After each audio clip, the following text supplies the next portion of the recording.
where did the refugees come from? I don't mean did they come from Syria or Afghanistan, that we know. But why did they come? Okay, they came because of war. Where did the war come from? From my country, from the CIA, which first started to overthrow the Afghan government back in 1979. The U.S. has been involved in Afghanistan in war, both covert and overt, for nearly 40 years. Iraq, absolutely against international law, of course, perhaps often called the most dreadful foreign policy decision in modern times, an absolutely unprovoked war, killed hundreds of thousands, displaced millions, created disaster, blowback, and refugees. And what about Syria? Was that really the result of the protests on the ground? No.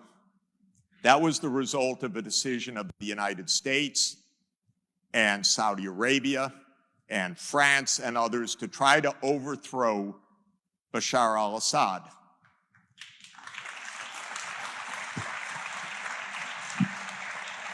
I'm not here to make a brief for Bashar al-Assad, but I am here to say that covert regime change is against the law and is an unmitigated disaster.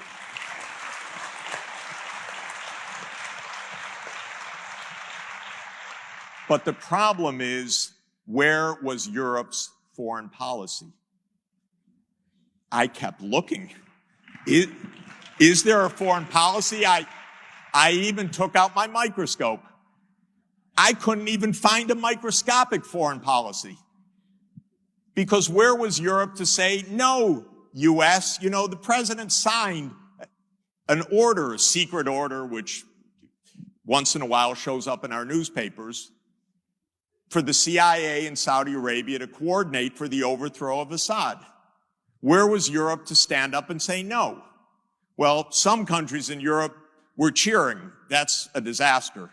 Most were not cheering, but most were completely silent because there's no foreign policy to speak of. So the idea that the only policy is to debate should we accept refugees or not is not right. The real policy is stop the wars that are producing them.